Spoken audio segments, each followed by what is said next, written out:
Hi student, मैं संतोष विश्वकर्मा और आज हम स्टार्ट करेंगे class 12th chemistry unit 7 the P block elements. P block element में हमारा टॉपिक चल रहा है ऑक्सीजन फैमिली यानी कि ग्रुप 16 का पार्ट 4D में देखेंगे। हम यहाँ पे पढ़ेंगे सल्फर।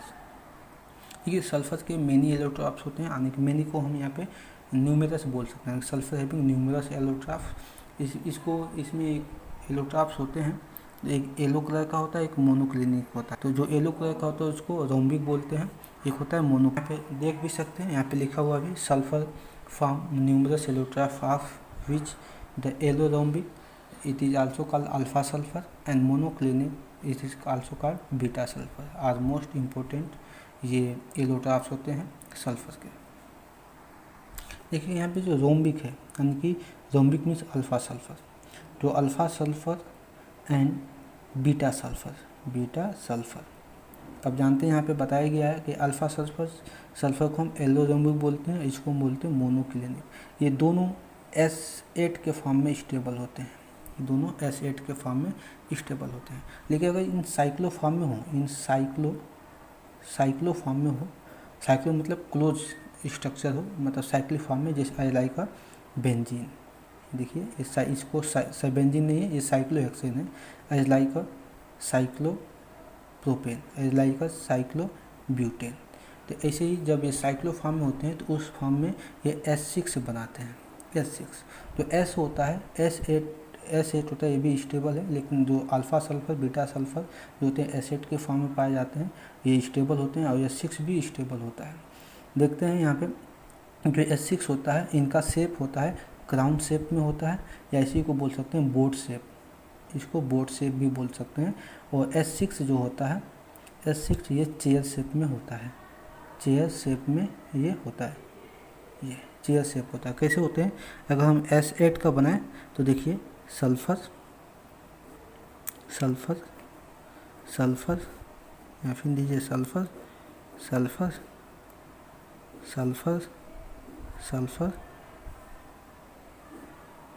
And sulphur. देखिए यहाँ पे टोटल 8 होंगे। 1 यहाँ से स्टार्ट करते हैं, 1 2 3 4 5 6 7 एंड 8, ऐसे 8 सल्फर होंगे। आप चाहें तो यहाँ पे S8 ही बनाए हैं तो S8 भी सबको लिख सकते हैं। तो ये देखिए क्राउन शेप का है, क्राउन शेप, या ये बोट के शेप का है, तो इसको क्राउन शेप या बोट शेप बोलते हैं। यहाँ पे देखें जो सल्फर 6 होता है, ये चेयर का फॉर्म होता है। चेयर फॉर्म आप ऐसे बना सकते हैं,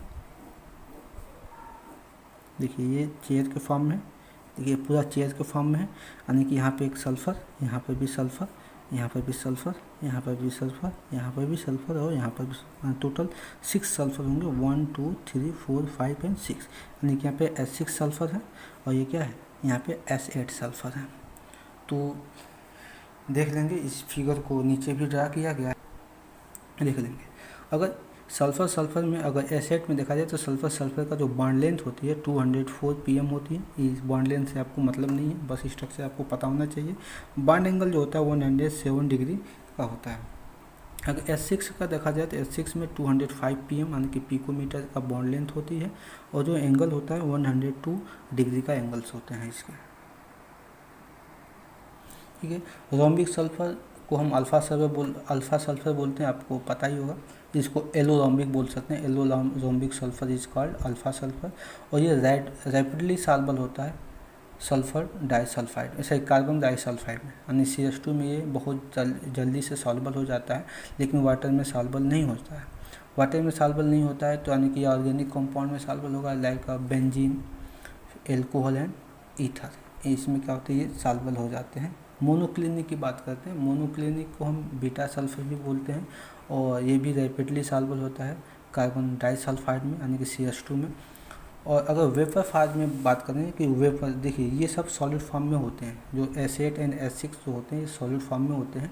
लेकिन जो गैस के फॉर्म में जो सल्फर होता है वो स्टेबल होता है H2 के फॉर्म में, यानी कि ये वेपर फेज के फॉर्म में होता है। तो यहाँ पे इसे लिखा भी गया है कि in vapour phase sulphur exist in H2 form which has 2 unpaired electron, इसके पास 2 अनपेयर्ड इलेक्ट्रॉन होते हैं, एज लाइक ऑक्सीजन, जैसा कि डाइऑक्सीजन रखता है। इसीलिए क्या होता है, पैरामैग्नेटिक बिहेवियर शो करता है।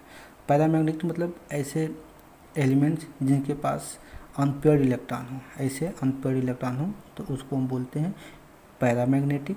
और जिनके पास पेयर्ड इलेक्ट्रॉन होते हैं, जैसे यहाँ पे देखिए पेयर्ड है, जिनको बोलते हैं डायामैग्नेटिक। तो यहाँ पे अनपेयर्ड इलेक्ट्रॉन होने की वजह से जो सल्फर होता है वेपर फेज का, यानी गैस फॉर्म में होती है सल्फर, यानी कि होती है पैरामैग्नेटिक लाइक ऑक्सीजन। ऑक्सीजन भी क्या होती है, पैरामैग्नेटिक होती है ड्यू टू अनपेयर्ड इलेक्ट्रॉन्स। जैसे कि आप दिखा सकते हैं ऑक्सीजन, तो ऑक्सीजन में देखिएगा एस में 2 इलेक्ट्रॉन फुलफिल, 2s में 2 इलेक्ट्रॉन फुलफिल, पी में टोटल 6 इलेक्ट्रॉन होते हैं, यानी कि पी का अगर हम ऑर्बिटल बनाए तो पी हैविंग 3 ऑर्बिटल, कितने इलेक्ट्रॉन है 4, तो 1 2 3 और यहाँ पे 4, यानी कि 2 यहाँ पे अनपेयर्ड इलेक्ट्रॉन है, 2 अनपेयर्ड इलेक्ट्रॉन है यहाँ पे, यानी कि ये क्या होगा पैरा मैग्नेटिक होगा ये। अगर हम सल्फ़र की बात करें तो सल्फ़र के पास टोटल 16 इलेक्ट्रॉन होते हैं, तो 1s2 2s2 2p6 3s2 3p4, देखिए 2 8 एंड 6, 2 8 10 एंड 6 16, यानी कि आप देखिए S having fulfil electron and 2 electron यहाँ पे भी है, और यहाँ पे भी एस के पास 2 इलेक्ट्रॉन, पी के पास 6 इलेक्ट्रॉन, 3 एस के पास 2 इलेक्ट्रॉन और 3 पी के पास 6 होने चाहिए, लेकिन कितने 4 हैं। और यहाँ पे भी अगर पी का हम ऑर्बिटल बना लें तो पी में टोटल 3 ऑर्बिटल्स होते हैं, कितनी इलेक्ट्रॉन है 3, तो 1 2 एंड 3, यहाँ पे एक और इलेक्ट्रॉन है 4, यानी कि 2 अनपेयर्ड इलेक्ट्रॉन है। 2 अनपेयर्ड इलेक्ट्रॉन की वजह से ये भी क्या हो गया पैरा मैग्नेटिक। यहाँ पे देख सकते हैं 1 1, यानी कि इसका पेयर नहीं इसका पेयर नहीं, इसको अनपेयर बोलेंगे, यानी कि पैरामैग्नेटिक शो करेगा बिहेवियर अपना। तो वही यहाँ पे लिखा गया है कि ये पैरामैग्नेटिक शो करते हैं। अब नेक्स्ट टॉपिक हमारा होगा सल्फर डाइऑक्साइड। सल्फर डाइऑक्साइड में देख लेंगे प्रिपरेशन, तो प्रिपरेशन सिंपल है। प्रिपरेशन हम देख सकते हैं सल्फर रिएक्ट विथ ऑक्सीजन, अच्छा तो बनाएंगे क्या सल्फर डाइऑक्साइड, या सल्फर को जब हम बर्न करते हैं इन द प्रेजेंस ऑफ ऑक्सीजन तो ये बनाते हैं सल्फर डाइऑक्साइड। इसे सल्फेट है, यहाँ पे ये क्या हाइड्रोजन आयन है, इनको जब रिएक्शन कराएंगे तो वाटर मालिक्यूल और सल्फर डाइऑक्साइड का फॉर्मेशन होता है। प्रॉपर्टी देख लेते हैं, तो प्रॉपर्टीज़ में देख लेते हैं कि SO2 कलरलेस गैस होता है with colourless gas with पजेंट smell, यानी कि इसके पास पजेंट स्मेलिंग होती है। पजेंट मतलब होता है बहुत तीखा स्मेलिंग होती है, and highly soluble in water. Sulphur dioxide highly soluble in water. इनका जो सल्फर डाइऑक्साइड का जो एक्वस सोल्यूशन होता है वो एसिडिक मीडियम का होता है। क्यों एसिडिक होता है, क्योंकि ये ब्लू लिटमस पेपर को रेड में कन्वर्ट कर देता है, और जो ब्लू लिटमस पेपर को रेड में कन्वर्ट कर देता है वो क्या होते हैं एसिडिक कैरेक्टर के ही होते हैं।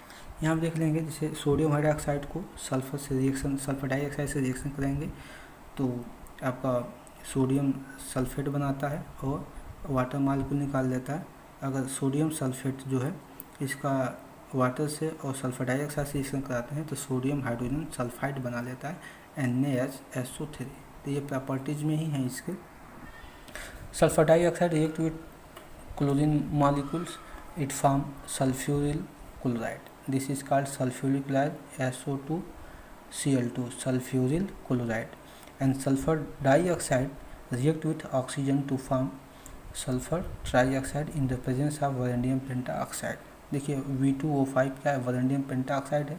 जब सल्फर डाइऑक्साइड ऑक्सीजन के साथ रिएक्शन किया जाता है वैनेडियम पेंटाऑक्साइड कैटलिस्ट के प्रेजेंस में, तो ये बनाते हैं sulphur trioxide. This is called sulphur trioxide. Next हमारा स्ट्रक्चर ऑफ सल्फर डाइऑक्साइड। ये आपका स्ट्रक्चर हो गया, जैसे कि हमने अभी ओजोन का देखा था वैसे ही है। देखिए सल्फर यानी कि सल्फर एक ऑक्सीजन से डबल बॉन्ड, एक ऑक्सीजन से सिंगल बॉन्ड का फॉर्मेशन करेगा। यहाँ पे 1 ऑक्सीजन हैविंग 2 इलेक्ट्रॉन, तो देखिए यहाँ पे 2 इलेक्ट्रॉन्स यहाँ पे है, 2 4 2 यहाँ पे 2 2 4 2 6 एंड 2 8, यानी कि इसका ऑक्टेट कंप्लीट है ऑक्सीजन का। इस ऑक्सीजन का देख लेते हैं 2 2 4 इलेक्ट्रॉन इसके लोन पेयर में ही है, और यहाँ पे 2 बॉन्ड है, तो 2 बॉन्ड में आपको 2 बॉन्ड में 4 इलेक्ट्रॉन हो जाएंगे, 1 बॉन्ड हैविंग 2 बॉन्ड हैविंग 4, तो यहाँ पे 4 4 8 इलेक्ट्रॉन, ये भी ऑक्टेट कंप्लीट। सल्फर का ऑक्टेट देख लेते हैं, यहाँ पे देखिए सल्फर 3 बॉन्ड बनाया है, तो 3 बॉन्ड मतलब 6, यहाँ पे 2 इधर 1 इधर, यानी कि 6 इलेक्ट्रॉन यहाँ पे हो जाएंगे, और 2 यहाँ पे एक लोन पेयर है, 2 इलेक्ट्रॉन एक लोन पेयर में हो जाएंगे, यानी कि 6 और 2 8। इस तरह से आप चाहे इसको रेजोनेंस बनाना चाहें तो ये बॉन्ड डबल बॉन्ड को आप एक तरफ इधर शिफ्ट कर लीजिए, यहाँ से सिंगल बॉन्ड बना लीजिए, बात वही होंगे सब। ये ओजोन का ये रेजोनेंस शो कर रहा है। तो आप सल्फर डाइऑक्साइड का अगर एग्ज़ाम में पूछता है तो आप कोई एक ही या ये वाला आप स्ट्रक्चर बना सकते हैं, नहीं तो अगर चाहें तो रेजोनेंस बनाना तो रेजोनेंस वाला भी स्ट्रक्चर है, दोनों यहाँ पे बना सकते हैं। Next usages of sulphur dioxide, तो इसका यूज पेट्रोलियम एंड शुगर के रिफाइनिंग में किया जाता है। इसका मैन्युफैक्चर सल्फ्यूरिक एसिड और कैल्शियम हाइड्रोजन सल्फाइड में भी किया जाता है। ये वूल और सिल्क के ब्लीचिंग में इसका यूज किया जाता है। डिसइंफिकेंट एंड प्रिजर्वेटिव में भी इसका यूज किया जाता है सल्फर डाइऑक्साइड का।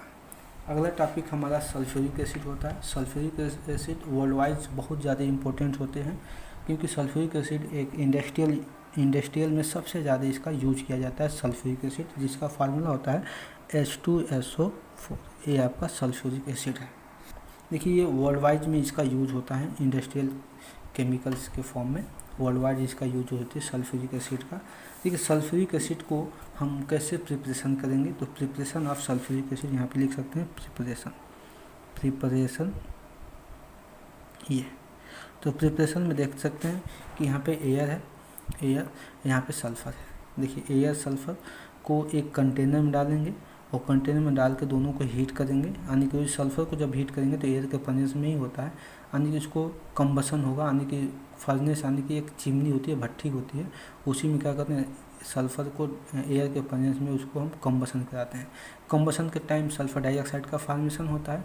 सल्फर डाइऑक्साइड जैसे ही बनता है तो हम उसको ऑक्सीजन देंगे, ऑक्सीजन देने के बाद वैलेडियम पेंटाऑक्साइड के कैटलिस्ट के प्रेजेंस में सल्फर डाइऑक्साइड बनाएंगे। जैसे कि यहाँ पे आपको शो किया गया है कि देखिए sulphur dioxide react with oxygen in the presence of sulphur vanadium pentoxide to form sulphur dioxide. वैसे है जब जैसे सल्फर डाइऑक्साइड का फॉर्मेशन हुआ है, हम क्या करेंगे ऑक्सीजन देंगे, एयर के फॉर्म में ऑक्सीजन देंगे और वैलेडियम पेंटाऑक्साइड कैटलिस्ट देते हैं तो हम सल्फर डाइऑक्साइड बन जाता है। सल्फर डाइऑक्साइड जैसे ही बनता है तो हम इस पर सल्फ्यूरिक एसिड का कंसनट्रेटेड सल्फ्यूरिक एसिड का इसी के ऊपर स्प्रे कर देते हैं। स्प्रे करने से ओलियम बनाता है, ओलियम H2NO7 इसका फार्मूला देखिएगा H2SO7, ये ओलियम है। यानी कि जैसे सल्फर डाइऑक्साइड पे हम हाईली कंसनट्रेटेड सल्फ्यूरिक एसिड को हम स्प्रे करते हैं तो ये ओलियम बनाता है।